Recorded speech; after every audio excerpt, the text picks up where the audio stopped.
This video falls under fair use. Fair use allows commentary, criticism, and reactions. What's good, everybody? Today we're reacting to Wyclef Sean explaining the Canibus and LL Cool J beef. Question. Oh, go ahead. We living in a time where a lot of what we've seen kind of reviving hip-hop would be some of the battles. We got the Kendrick and Drake joint and now, other little stuff. I always wanted to ask, what was your stance going up? What was going through your brain when the Canibus and L joint is going on? You standing on the side of being a mentor to Canibus. I know you got nothing but respect for LL. Where did you stand? LL's the GOAT, man. Yeah, like how did you handle that? You did their second round knockout, didn't you? Did you produce? Yeah. Jerry Wonder. We produced the record. Shout out to Jerry Wonder. For sure. I wonder what Jerry Wonder. What was your mental space at and kind of mentoring him at that moment, knowing that the person you going against is LL? Okay, so the first thing, there were 3 records. There was the Canibus. There was the LL Respond. Yes. Where LL dissed me. What's clear? Called me the Bob Marley imposter. Yeah. And then there was Forgot about that. What's Clef got to do with it, right? So there was 3 records in the process. Cause it's hip hop, right? And you already know how the game go. So first of all, Canibus is like a little brother to me, still till today. I think that yeah. Oh man. Yeah, he is. What's wrong with you? We ain't just letting that go surprised like that? Why wouldn't he be? Why you me? My old hip hop childhood out the window. These guys are buddies. Yeah. Why would they be? Wait, why you ain't want them to be? Canibus was cool. He was there playing the guitar. No, that's not true. That is not true for the whole remainder. Canibus spent the whole he spent years did some Wyclef. Yes, sir. Today he's my little brother, and he'll always be my little brother. Because let me tell you, right? So there have to be something bigger than a rap diss on a record, right? Because you see where I come from, the diss is like if you pulling up in my house and, you at the windows. The diss to me is like because anger, frustration, right, and then having the wrong crew around you is gonna hype you up to say the wrong things, right? So when we child, we think like child, but when we men, we got to think like, why do child act like child? Because once we could get past that, we could understand that. So in saying that, think about this. Canibus comes out with his album.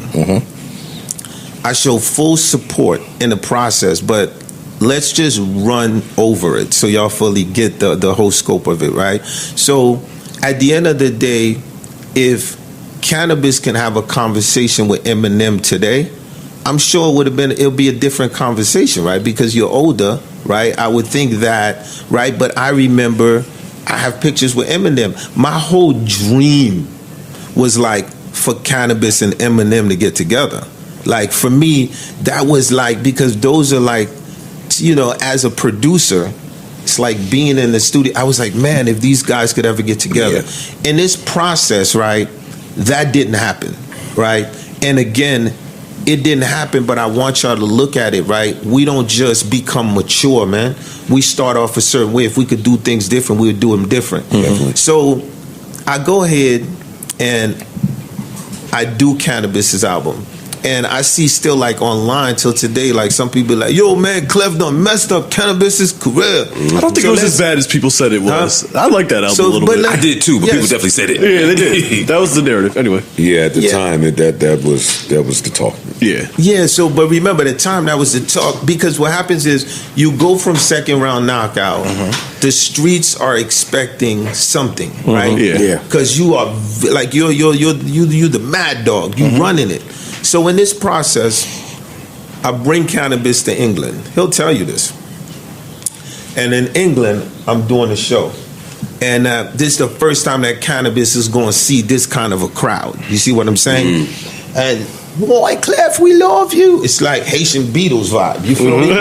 And the show's going crazy. And I'm like, Canibus, you got to go back to New York now and finish the project with Clark Kent. Rest in peace to the right? Rest in peace. R.I.P. to the GOAT, right? So It's like, do you stay in England or do you get back with Clark Kent, right? So I cannot make the final decision for any individual. Instead of focusing on who won the battle, he's talking about maturity, growth, and relationships years later. That's interesting because a lot of fans still remember the diss records. So you're going to tour in England. We got the Gone to November remix. It's popping. You come out. Michelle Marbell, we vibing, right? And then he gets to New York. He finishes the album, right? And again, Canibus at the time, to me, is just one of the most amazing lyricists. Yeah. When this album comes out, Charles Soup is managing, right? The whole team is managing.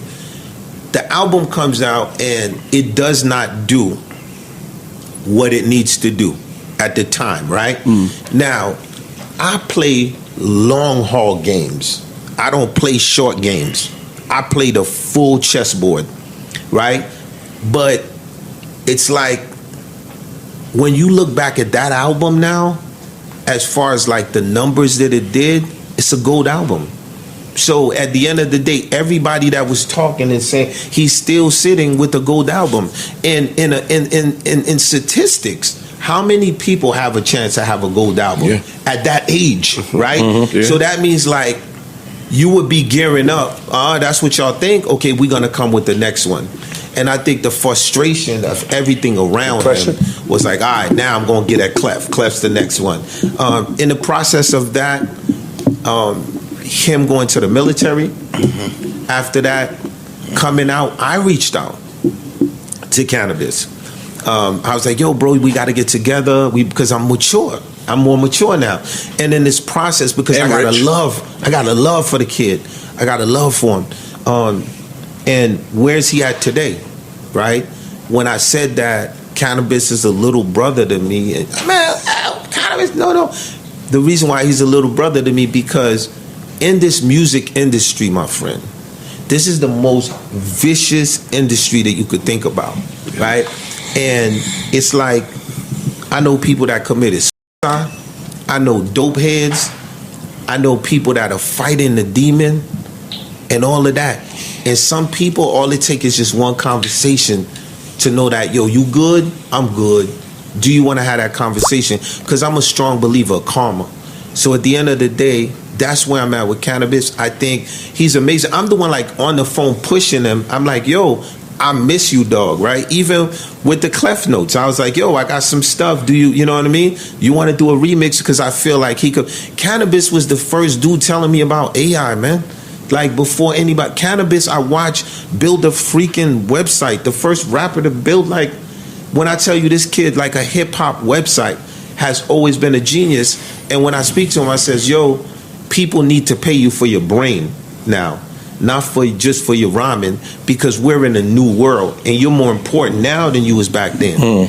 I had a question for you now that I'm thinking back to that time. In hindsight, do you think it would have been best for you to hand that project or artist off to somebody else? Do you think it would have fared differently? Right? Well, I wasn't managing the artist. That was Charles Soup. Not managing, but you were executive producing. Yeah, but I wasn't managing. The streets said he was your artist. He wasn't your artist. That's what we all thought it was. Are we talking about the streets or are we talking about facts? Yeah. Let's talk about facts. Canibus was not my artist. Yeah. When someone is someone's artist, it's signed on paper that I am the person's artist. Yeah. Canibus was never a Wyclef Jean artist. Canibus was signed to Charles Soup through Universal. After hearing all of that, I think the biggest takeaway is how differently artists look at these situations compared to fans. As fans, we usually focus on the battle itself, the bars, the disses, and who got the victory. But Wyclef is looking back decades later and talking about friendship, mentorship, and the reality of what people go through in the music industry. What really stood out to me was when he said Canibus is still like a little brother to him. For a lot of listeners, that's hard to accept because they remember years of tension and diss records. From a fan perspective, it can feel like history is being rewritten. He's saying that a rap beef isn't necessarily bigger than a real human relationship. I also found it interesting how he defended Canibus. He acknowledged that people criticized the album and that expectations were sky high after second round KO, but he still believes the project gets judged too harshly. Whether you agree with him or not, it's clear he still has respect for Canibus as an artist and lyricist.